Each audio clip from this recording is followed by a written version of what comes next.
Support Black-owned journalism now more than ever. Black-owned media faces threats and needs our support. Help keep Black voices alive by donating today. Support Black voices today.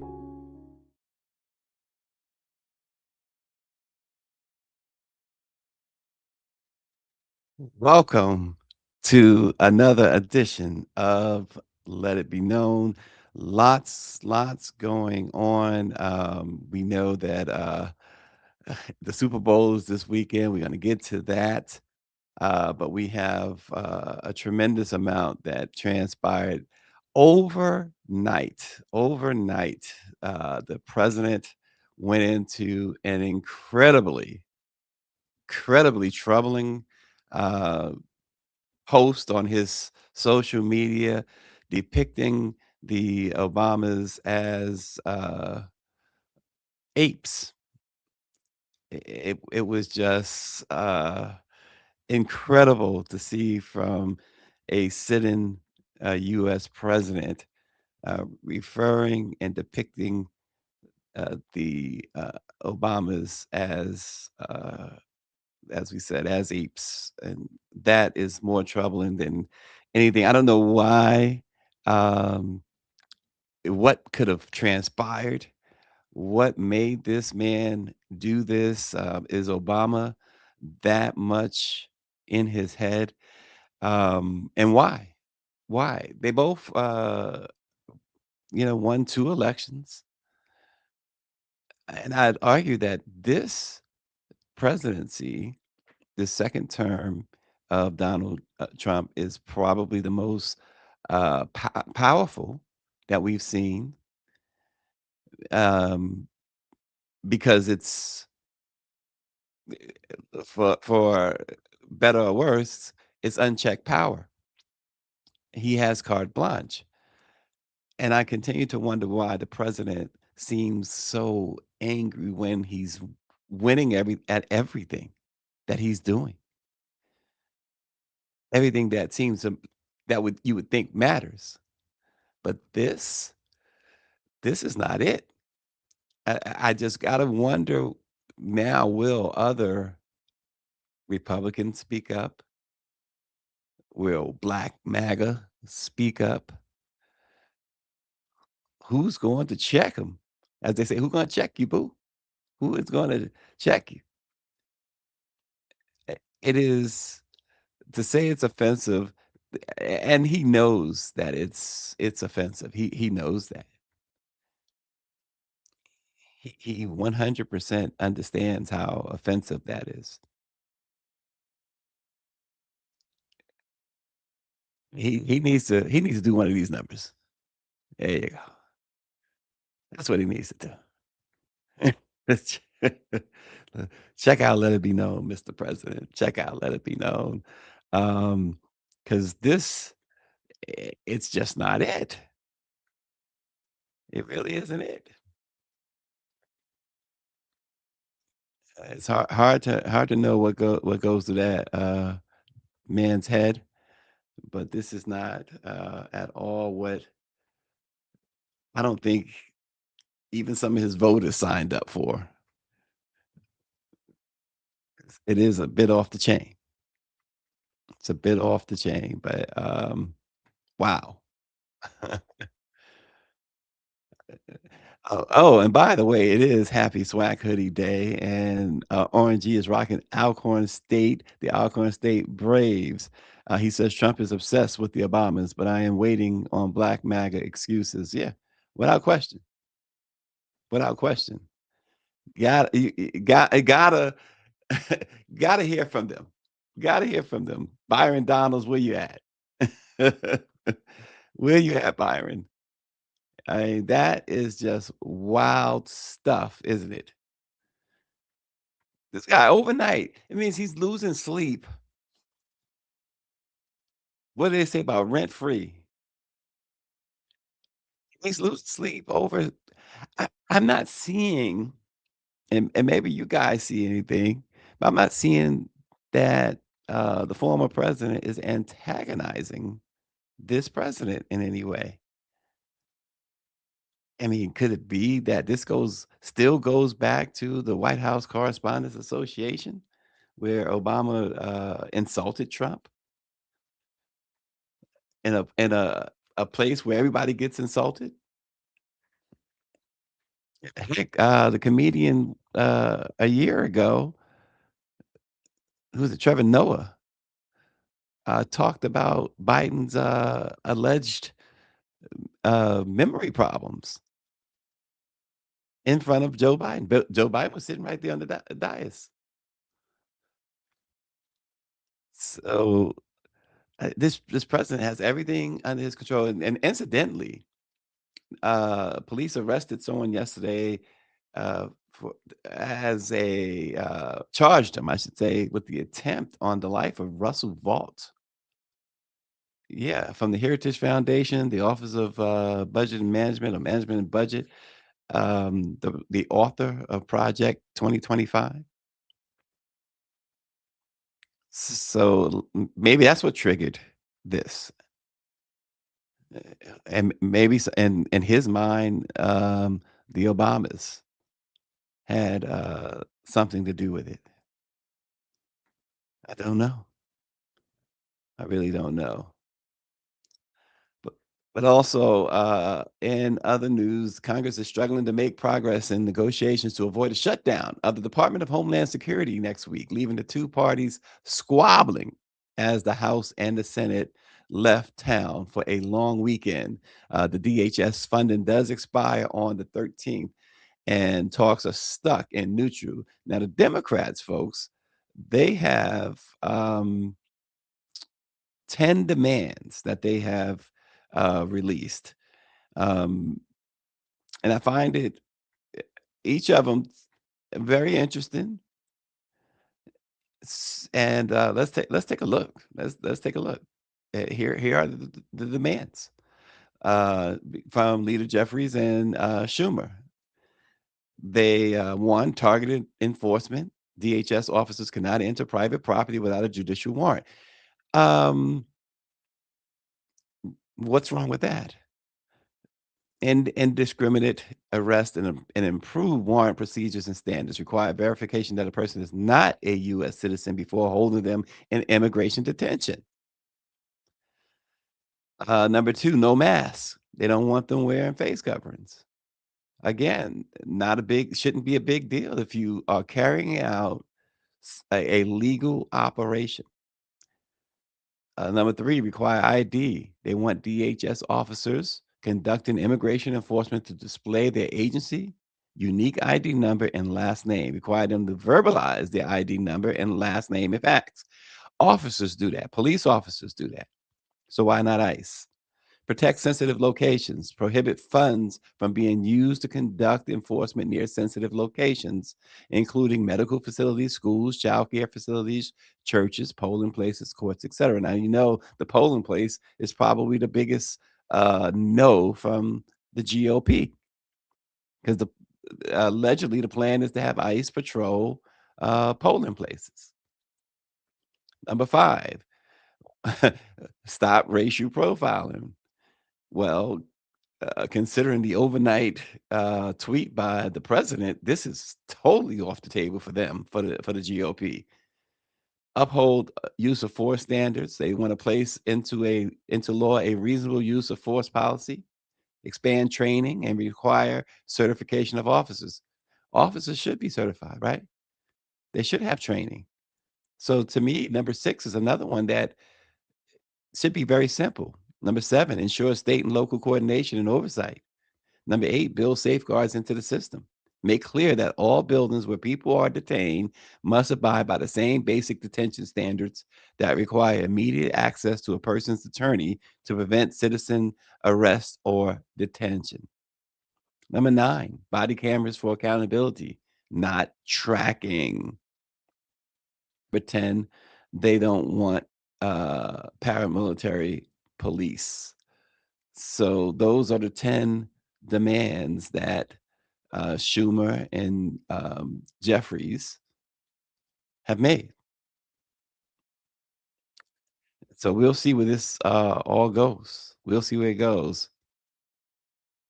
Orangey, right. If the Democrats fold on this one, they will lose the midterm elections. They have a lot of momentum right now. A lot of momentum. Um, and so, folks, as we continue to rebuild, let it be known, uh, to do it in the tradition that in which it was began.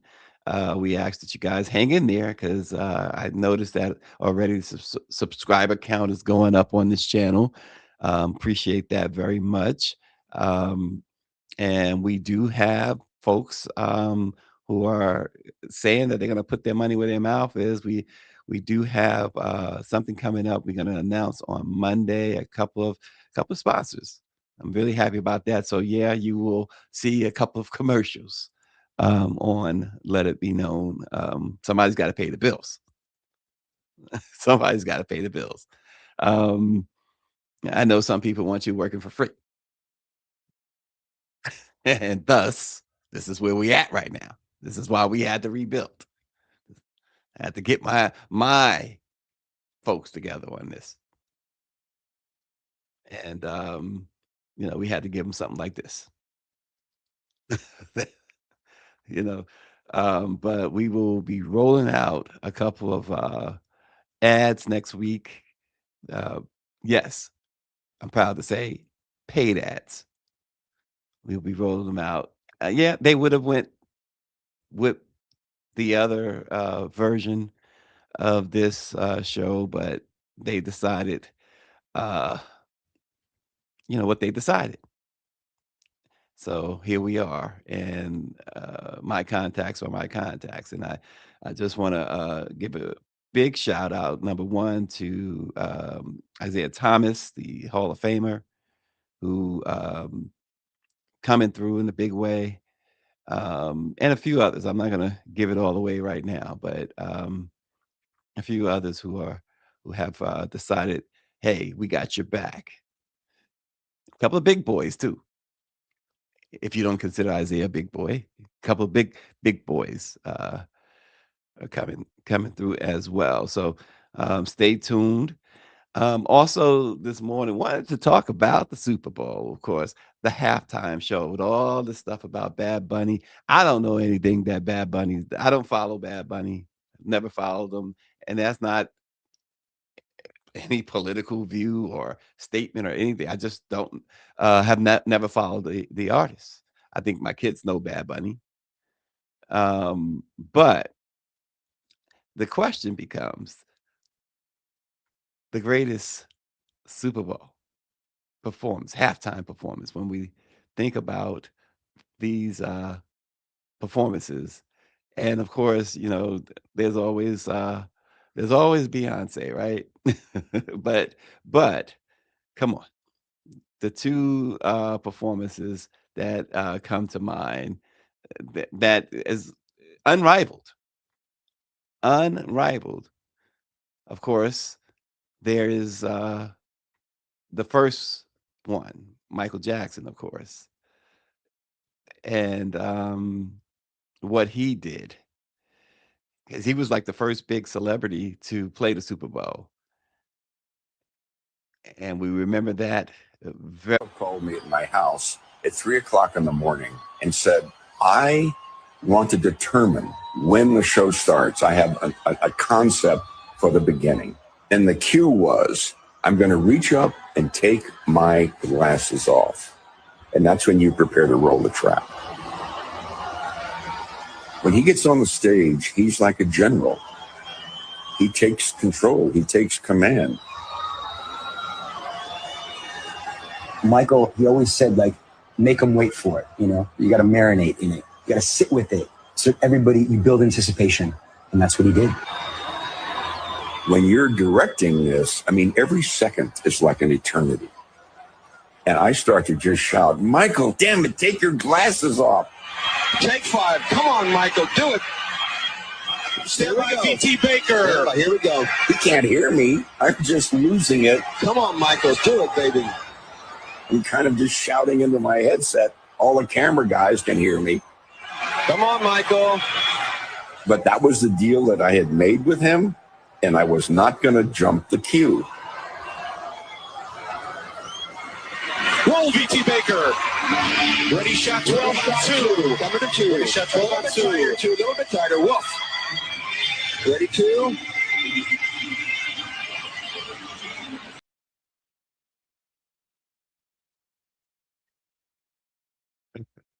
I mean, just him being just standing there and getting that type of that's that type of screaming and adulation. Of course, we remember that well, but then came this some years later. Of course, I'm biased. Of course, I'm biased. But come on.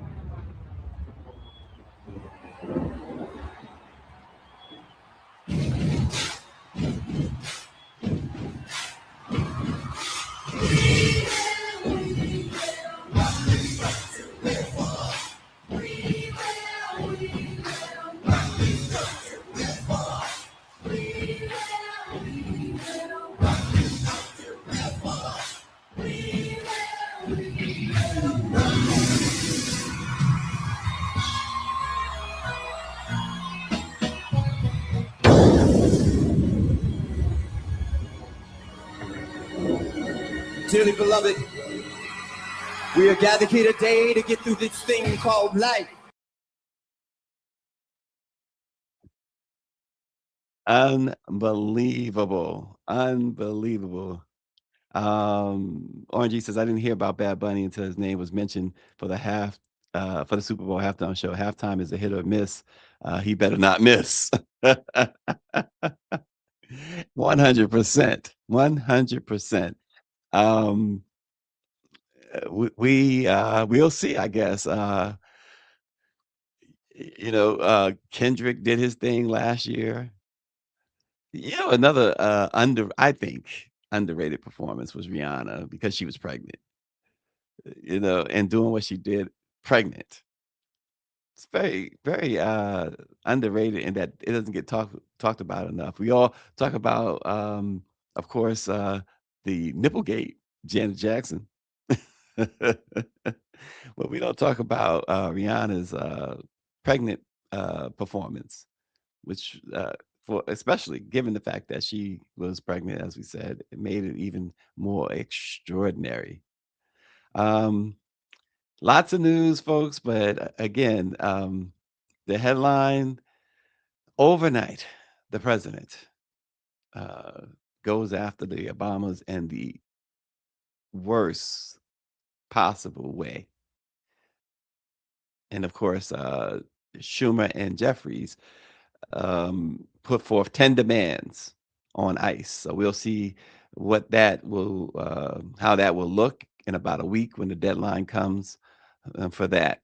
But now I'm going to take you to our conversation with the one, the only Ziggy Marley. This guy is just incredible. Comes from an incredible family, and doing his thing. So let's check it out. It is said that Ziggy Marley envisions music as an overt expression of love, despite the current political climate. In certain ways, the 8-time Grammy winner has shown himself as a leader and committed community organizer who has called for action. His 1988 hit debut, Conscience Party, launched him and his siblings, the Melody Makers, into superstardom. As a frontman to Ziggy Marley and the Melody Makers, the group released 8 best-selling albums that garnered 3 Grammy Awards.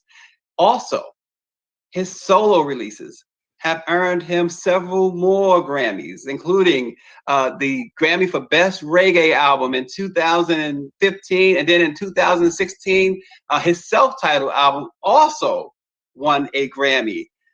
Tonight, we present a true legend, the 8-time Grammy winner, Emmy winner, author, philanthropist, and reggae icon, Ziggy Marley. Welcome, Ziggy Marley. Yes, good to be with you, brother. Oh, absolutely.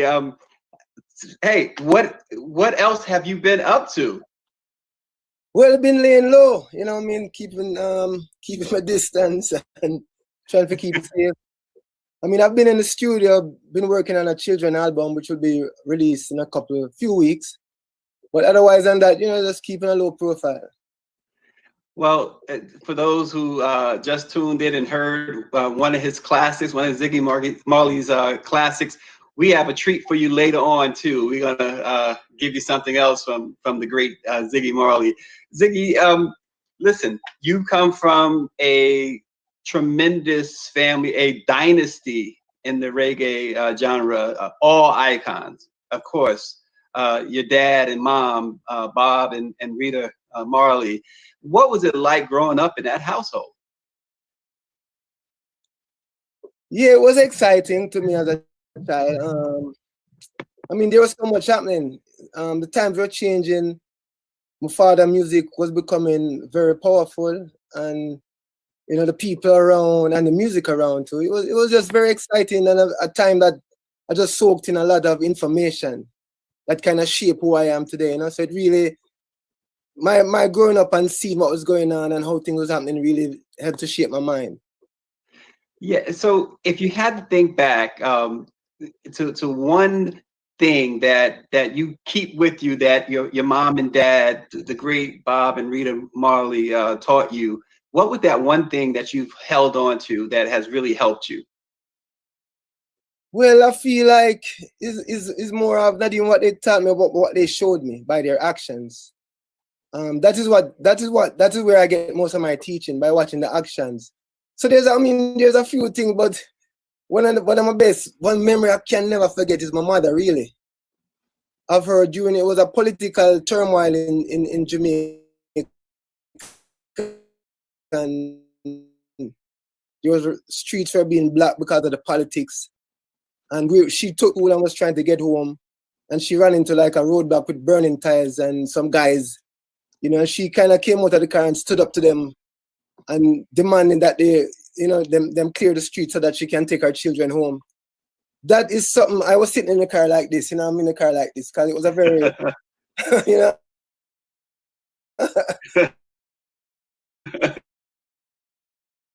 That, I mean, those moments like that is like. And as we normally do on these shows, you're watching Black Press Live, and this is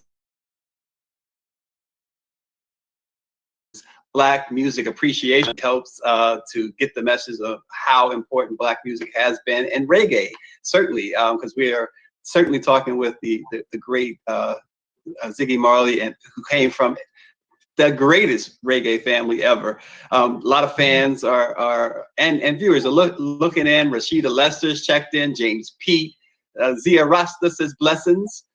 Pete Webb has checked in. Our president and CEO of the Black Press, Dr. Benjamin Chavis, says say something so Ziggy knows you're here. He's telling everybody to let you guys know that that Ziggy's here. Everybody coming. Yeah, Pappy Gautier, Jerry Palais, Stephen Smith Sr., Daniel Brown says, I saw Ziggy sing this live in Nashville in 1991 and in Manchester, Tennessee at Bonnaroo. Love y'all, Ziggy. So Ziggy, the stream is filled with nothing but love for you, Karen Clark. It just goes on and on. So, you know, one of the things you saying about rebels with a cause, do you see yourself as a rebel? Well, yeah, because love is a rebel. You know what I mean? To love is to rebel. Because right now there's so much hate that love becomes something revolutionary. You know what I mean? Yeah, in that sense where we can find ways to change the earth without hurt anybody.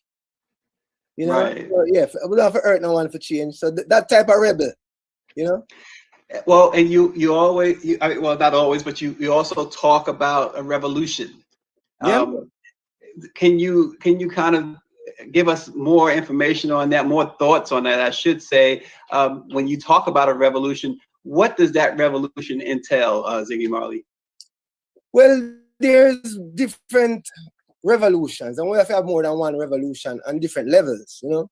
You have the personal revolution where we need to change who we are with it. We need to have a revolution within ourselves to change the society, which is the next revolution. You know what I say? So those two revolutions is what we really deal with, and it's positivity, it's positive change. Nobody can argue with positive. Nobody can tell us, say, you know, the fight against racism is not a positive thing. To stand up against racism and that is positive. Nobody can deny that. So them type of positive revolution, we're not talking about one political side or an next political side or one race against another race. We're talking about humanity, standing up for the rights of humanity. You know what I mean? And that type of revolution is what we are dealing with. We're not even speak up, gonna shoot people and you know, all of that. We don't need that. We don't have to, we don't need that. We don't need that right now. We don't have we have so many other means. Yeah, absolutely. Prior to going live, Ziggy, we were talking about the photo of you and your family that you guys took for a magazine shoot last year. Does music tend to dominate the conversation at the dinner table in the Ziggy Marley household? Well, some have young kids, you know. My daughter, you know, my house now, she's a 15, I have a 4-year-old, I have a 9 and a 13-year-old. I mean, usually I speak in music. Like sometimes, you know, my house, when me want to, sometimes I want to say something, I sing it. Because I want to take a shower, I make up something about taking a shower, you know. So, playing the kind of languages in music, you know. Well, I'd imagine that has to be a good part of conversations at the dinner table. Look, it's so many of you who have done so many great things in this industry. Do you have a favorite Marley? You have a favorite Marley? There's so many of us, boy. Tell me about it. I will tell you this. I have a 21-year-old daughter, right? Yeah. And I said, Ziggy Marley's coming on. And she didn't hear the Ziggy part. So guess which Marley she was thinking about? What you think about? Junior Gang or try again. Yeah, which one? No, say, you tell me. I don't Kimani, dear man. You have a few. You know, which well, which I'm one? trying to remember.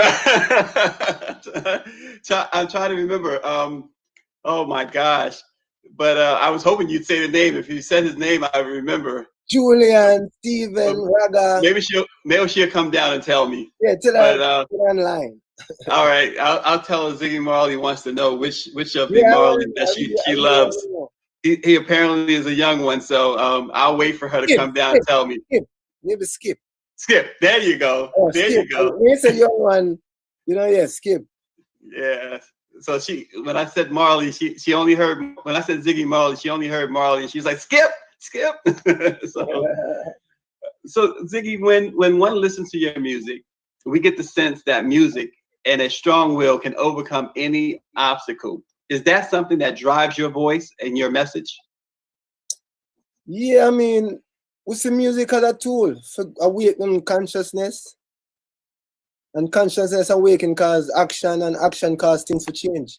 So it's not even like I have to try to do it. It's just, this is what we do. It's just who we are. I don't have to, it's not like I have to like think about doing that.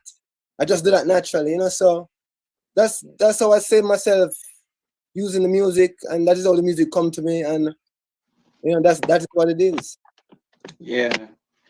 So you have said of leaders, and we talked a little bit about unity and being a rebel, but you've said of leaders that if promoting love and unity for the earth is not the agenda, then they are fake leaders. What do you see in the world leaders today, right now?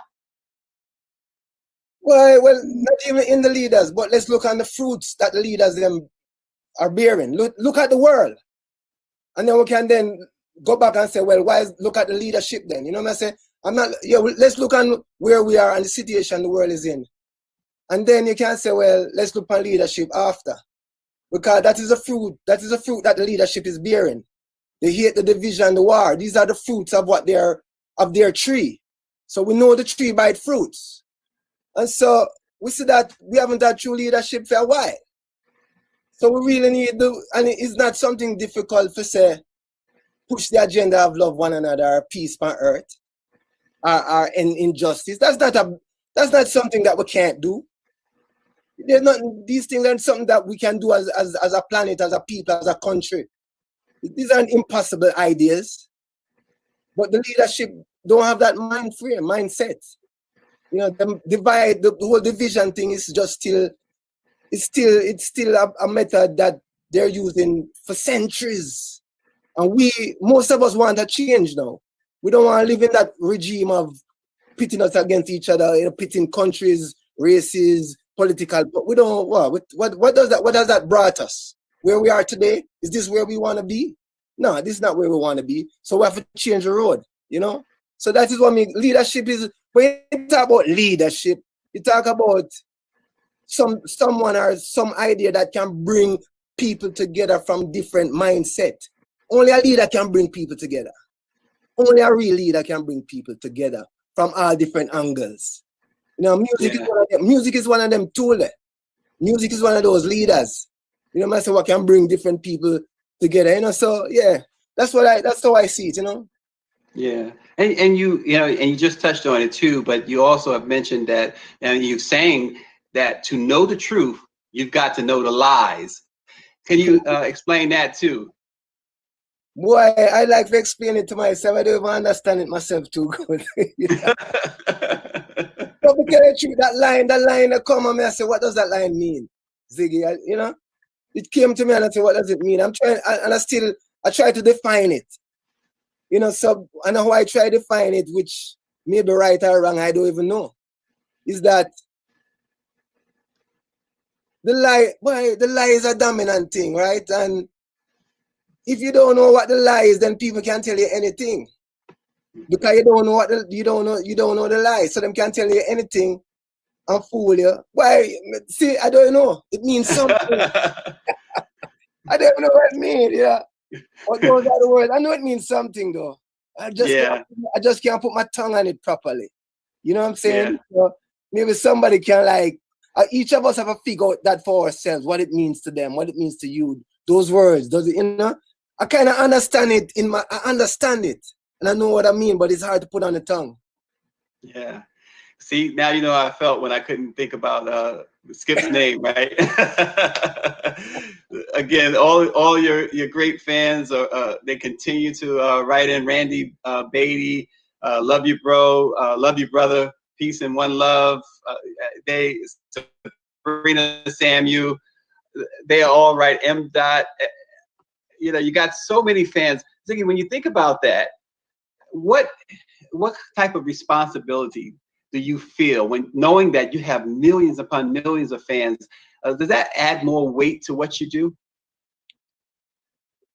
I don't really think about it that way. You know what I say? I mean, if I did have one fan, I would still be doing what I'm doing and would still have the weight. Because it's the purpose what we have, whether it's a million or it's one person. Because one person is going to kind of affect another person until it become a million person. So, yeah, I don't think about it in that sense at all. We just do it. We just do self, you know. We just be who we are and make that speak. And I think the weight what me feel is like the inspiration that I get for write the words them must mean something, and that is it's like it really it fascinates me. It kind of it really fascinates me that the inspiration, you know, give me something to say. Mm-hmm. And sometimes it just, you know, sometimes, yeah, you know what I mean? So that is a fantastic thing to me. That is a way like, wow, you know, because there's something going on there, you know? But yeah. Well, and speaking of inspiration, you know, you've got 8 Grammy Awards, you've gone in the studio and made some tremendous hits. Is there somewhere or someone you get your inspiration from when you are recording? Well, it comes from different places sometimes, you know, like, for example, we'll say we're doing a children's record. So, you know, when I started, the first idea that came to me, for the inspiration was my son, my little 3-year-old son. He said "Goo Goo Gaga," and I wrote a song called "Goo Goo Gaga." You know, man, there's that type of inspiration, and then there is, I don't know. I guess there is I don't. The other inspiration, it just comes from somewhere. You know, I say I don't know where. I don't know if I explain that one either. I don't have nothing on my tongue for that one. Well, you know, you go into the studio, you go on the stage. The studio is one thing, the stage is obviously the other. What's that like, Ziggy? You performed in front of so many people. What's that like when you hit the stage and the crowd is cheering and you know, the music is blaring? What's that like?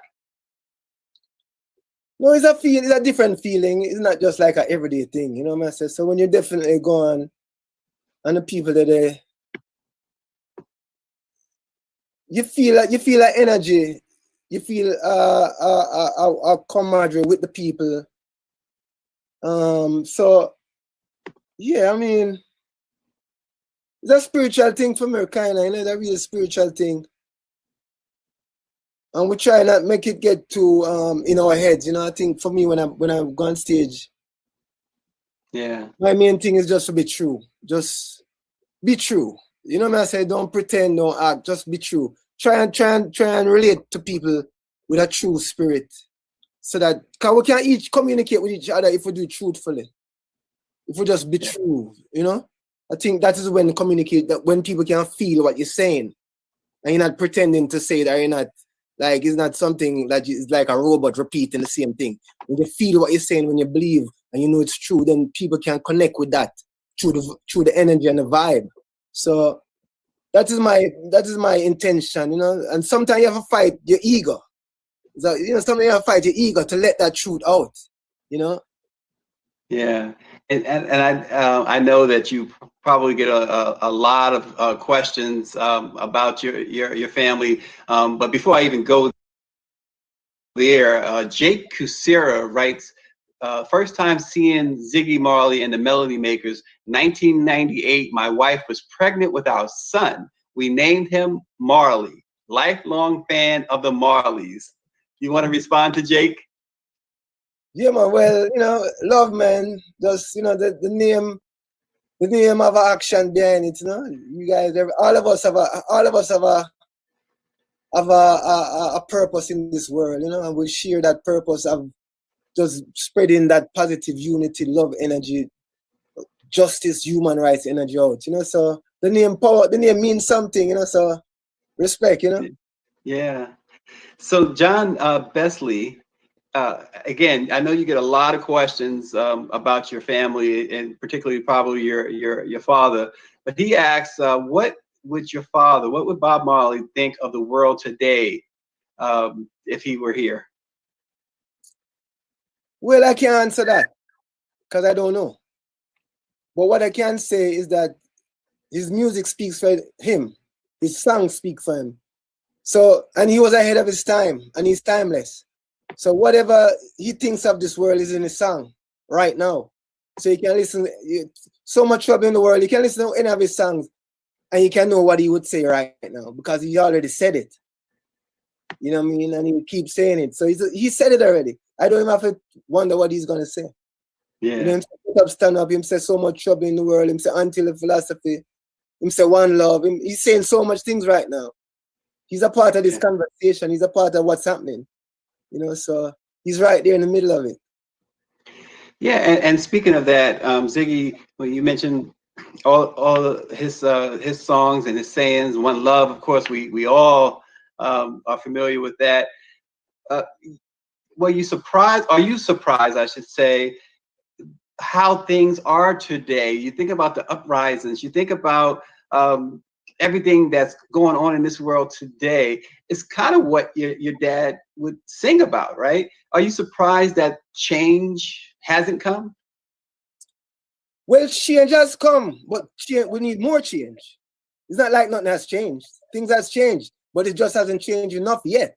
And so we still have to keep on doing what we need to do.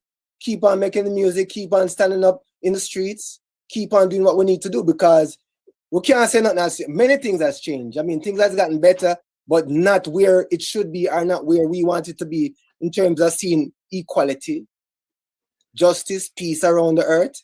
You know what I say? So we can't stop and, you know, yeah, but we're not surprised. We're not surprised because it's always a marathon with these things. You know, it's not even a sprint. You know what I say? So we just have to be ready for this marathon and keep on doing what we need to do to get this marathon done. But we got to get there. It can't be endless. We got to get there. And now is a good time to push it to the next stage, to make the next change. And then later on, we have to make another change maybe too. You know what I'm saying? So let's keep going. Yeah, Melissa Mulligan Chapman says Bob Marley was a visionary. Do you feel, and does your family feel, an obligation to carry on that legacy? Only if it is in us. Only if it is true to what we are as individuals. Everybody, I mean, not all of the family does that. I mean, but all of the family try to be good human beings. That is a real legacy. That is a real thing. That's where everything begins from. You know, that human being a good human being. And then you can make music, you can make art, you can become a lawyer, you can become a president, you can become whatever. But the core of you is what is the most important thing. And so that is a legacy. I feel like all of us want to be good human beings. Whether all of us, you know, have to live up to anything or be anything else, that will come if it comes, but good human being come first. Yeah, and you know, reggae music wasn't always popular, right? It wasn't always in the mainstream. But now, you know, it's totally you go to a club, you go to a party, and you can't go but so long without hearing reggae. What has changed in that aspect, and why has reggae become such a part of pop culture now, a major part of pop culture? Well, I mean, it's more accessible. It's more accessible now. And there's more mix of cultures, more. You know, back in those days, reggae was like from over there. But no, reggae is also here in America, like people doing reggae. And so that mixture of culture creates the love of the music and the feel of the music and what it can do for other genres of music. I think it's a good thing, you know what I mean? That's what music is supposed to be for really bring things together, you know? So it's doing what it's supposed to do. Yeah, and right now we're in one of the rare times when the whole world seems to be facing the same challenges, right? In general, do you think that artists are doing enough to foster change given what the entire world is dealing with? Well, I wish there was more artists who had that calling, but I can't ask an artist who doesn't have that calling to do that, because then that would be untrue. So I think what it is that the exposure that artists who are not mega pop stars or mega that, the exposure is less now because of how the music industry is set up. So if you're not like a big thing, or you're not up and coming, or if you're not following a trend or commercial enough, then the message can be stifled. So there are artists out there who are probably speaking or singing about the things that, you know, in the way that you're speaking about, but the exposure is not there for them to become a big deal because of the corporate structure of the music industry. So I mean, you know, if somebody have it in them heart, if one of the mega artists them have it in them heart, then they have to let it out, regardless of commerciality or, you know, career or image. You know what I say? But you have to have it in your heart. You can't just do it because of, hey, let me just do it and jump on what's happening because it's gonna be cool for me. Or it's gonna make my career better or something like that. You know, it have to come from your heart. Yeah. And Ziggy, we're talking to Ziggy Marley, the icon. Ziggy, when you and I talked a little bit beforehand about the coronavirus and about the pandemic, everyone being on lockdown. As an artist, these last couple of months, what has that done for you? Has it given you an opportunity to reflect on anything in particular? Yeah, well, I mean, reflect on many things, really. I mean, for me, you know, all right, as an artist, you know, we spend more time in the studio. I said about we're working on the children album. I spend a lot of time doing that. And but on the other flip side, as a person, as a family person, a family man, I spend a lot of time with my children. That also helped me to make the children record. So it's not that the thing is, my life as an artist is not separate than my life as a human being or as a man or as who I am. It's all one thing. It's not I'm not an artist and I'm this. So it affects me all over the place. You know what I say? A lot of time with the kids, you know, and learning about them more. And that is inspirational for me and educational for me as well. We should have been on tour. We're celebrating my father's 75th birthday this year. So the plan was for me and my brother Steven. We were supposed to go on tour and do some Bob sets around the world, celebrating that.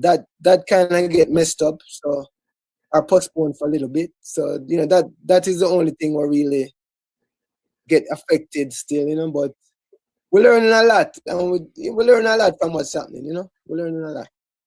Yeah, and you mentioned the tour and playing your dad's music. What is that like for you to play his music, to perform his music? Yeah, well, it's so, you know, different. I feel like I sing his music better than I sing mine. You know? Okay. I like singing this song, but hey. But no, I mean, yo, it's a spiritual thing, man. It's a connection. There's a connection there, you know. And when I sing his stuff, I sing it like mine. I don't sing it like his. I sing it like I own it. Like this is my voice. I'm not singing Bob's song. I'm singing my song because it is a part of our voice. And so, yeah, I mean, again, it's that thing about being true. When I'm singing his song, I'm being true because I'm feeling what I'm singing. I'm not just singing it, moving my mouth. I'm feeling the song. I'm feeling the emotions of what he's talking about in his songs. I'm feeling that too, you know. So it comes out truthfully. But there's a spirit when I sing his song, man. Yeah, he's a part of that. Those moments, he's a part of it. Because remember now, I'm a part of him. My DNA is made up of his DNA. So like when his songs come out of my mouth, there's a certain other connection and a spiritual connection too, which for me I experience, which is not something where you can really explain, I guess scientifically, you know, because that's a spiritual thing. Yeah. You know, you spoke about corporate structure of the industry, and what drove you, Ziggy, to form your own label, and what do you see as its eventual impact? Well, earlier we talked about how growing up with my father, kind of what lessons I was taught and stuff like that. And I told you that I learned by action. It wasn't like they sat down and tell you stuff. So one of the lessons I learned by seeing what my father and my mother did from early on was independence. It was a philosophy what Marcus Garvey promote a lot. Like in those days, it was black people need to own their own business, own their own thing. And so my father started out owning his own thing, pressing his own records. And then he signed with a company, but still he was always working towards being totally independent. So he built a factory for press records. He pressed his records in Jamaica. He built a studio. He built a record shop. He was an entrepreneur. He wanted to finally be fully independent. So when I was coming up in the music, that was my dream because that is the example I see. That was my vision also. And so when I got the opportunity to not be signed with a major label, I took that opportunity because it's bigger than just get a big check. It's an independent, that freedom of independence more valuable to me than get a big check from a company and them own you and tell you things and blah, blah, blah. Freedom more valuable. And so when I get the chance to be free, I take that because that was the best thing for me because it really worked out good for me in terms of me owning my music and being responsible for the business that we're doing and, you know, making sure that the funds are going in the right place and doing the right things and stuff like that. You know what I say? So that was valuable for me. Yeah. Yeah. And along those lines, Ziggy, about owning your masters. A lot of artists really have started to learn the importance of owning your masters. Can you talk a little bit about that as well? Well, yeah, I mean, owning your masters, owning your publishing.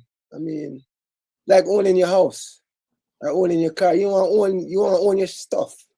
You know what I mean? It didn't always happen though, right? No, it never always happened, but I think we saw a lot of we saw a burst of independence coming out though. Few years back, which was really good to see. You know, especially down in the New Orleans area there with Master P and some people from down there. We saw a great example of, like, you know, we can do this, we can do this, we can do it. You know, if you really want to do something, you just put your focus and you can get it done, man. You know. Yeah. We are talking again with Ziggy Marley, the great Ziggy Marley. This is the Black Press Live. This year, the Black Press is celebrating 193 years. Also, for everyone, we have our virtual convention coming up next.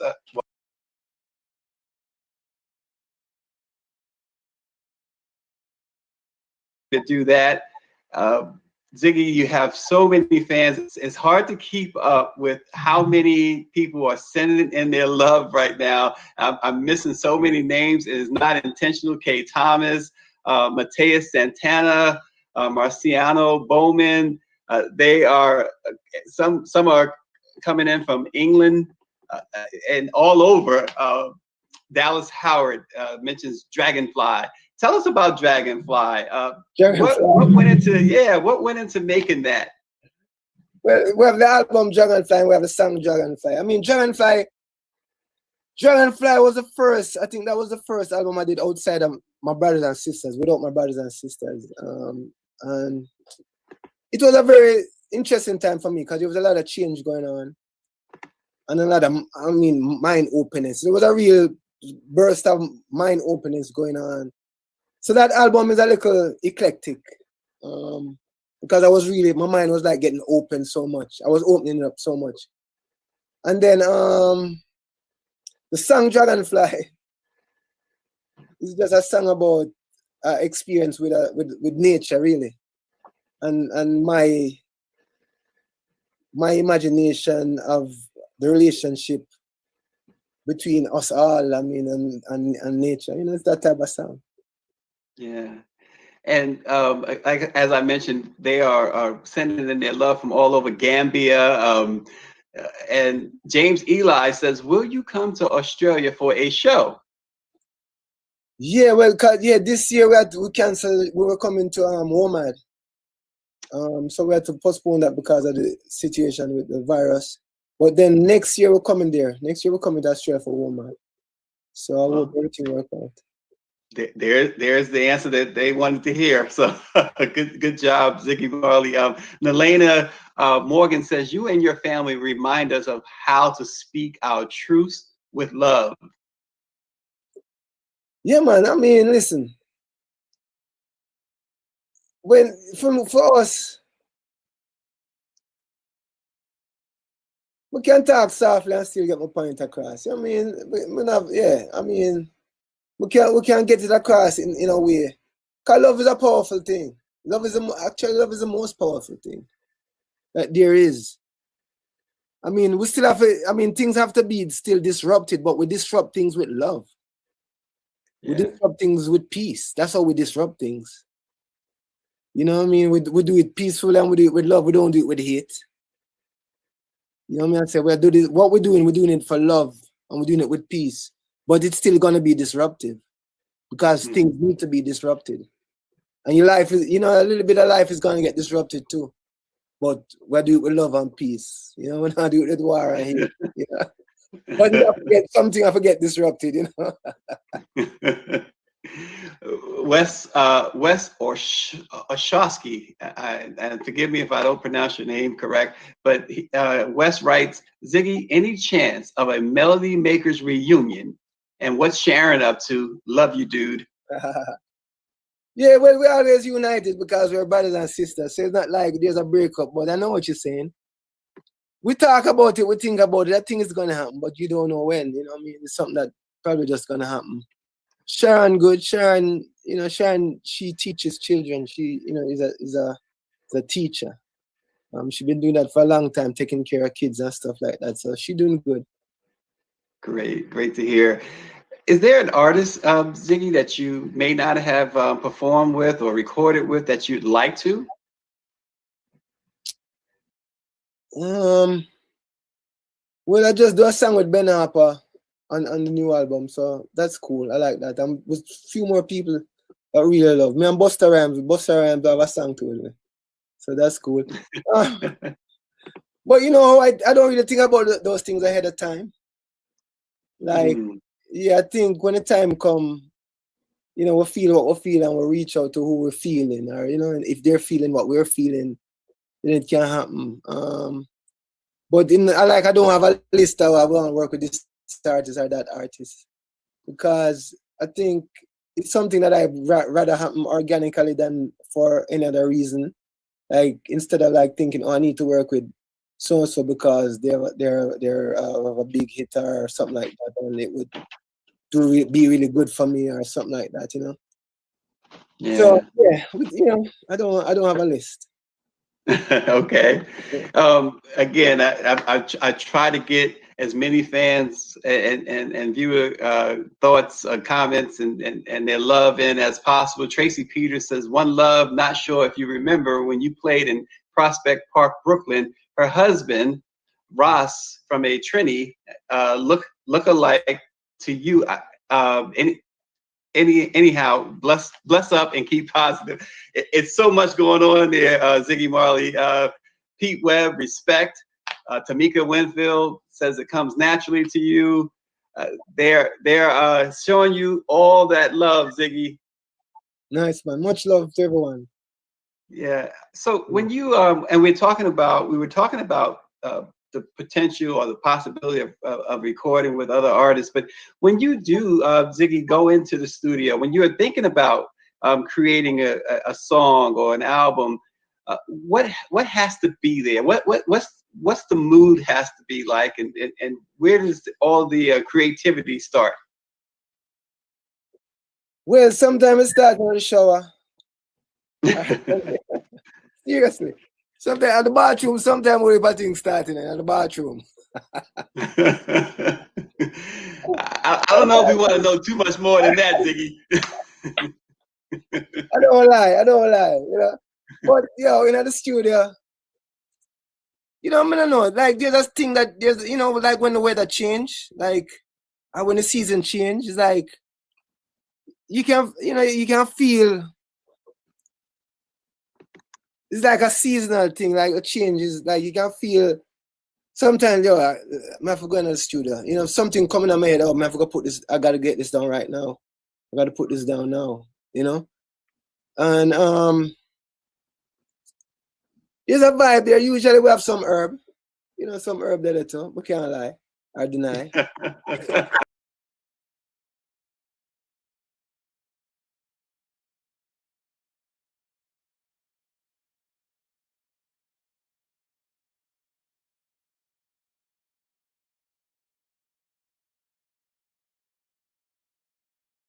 The fantastic discussions with Ziggy Marley, and him talking about one of the things that gets him going in the studio is a couple of puffs of the ganja, I guess. But stuff like that. So we want to continue to bring you things like that. Appreciate Orangey and you guys, all the support that you continue to show and give among the changes unexpectedly for many. But we do what we got to do. And here we are. And we appreciate, as we said, next week we'll have some really entertaining things as well as some news, as we saw the news overnight with the president and all the wild stuff that's going on. But also keep in mind, I keep in mind, I know that this is not necessarily treated as a black press story, but it's a black story. It's a story, I should say, not a black story, but it's a news story. and that is the continued saga of the Guthrie family, Savannah and her family, missing their mom. They've gotten ransom notes. At least one of the notes is not, they say, is not authentic. And they have arrested someone behind a ransom note, but apparently authorities have found that there's no connection to the kidnap. And so that's a problem as well. So we want to keep the Savannah and her family in our thoughts. That is just not cool. I want to share the video that the family released. I'm trying to grab that now. I want to share the video. And we'll do that. We'll do that now, actually. Share that video. We need you to reach out, and we need a way to communicate with you so we can move forward. But first, we have to know that you have our mom. We want to talk to you, and we are waiting for contact. This is Cameron Guthrie. I'm speaking for the Guthrie family. Whoever is out there holding our mother, we want to hear from you. We haven't heard anything directly. We need you to reach out, and we need a way to communicate with you so we can move forward. But first, we have to know that you have our mom. We want to talk to you, and we are waiting for contact. Yeah, terrible, terrible situation there. Hopefully they'll get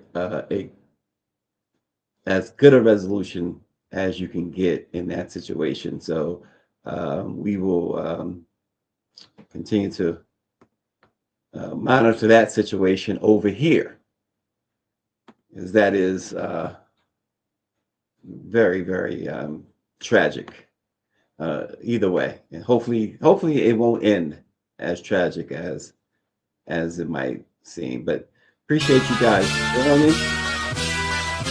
This is how we're going out. Let's go, Flav. Have a great weekend.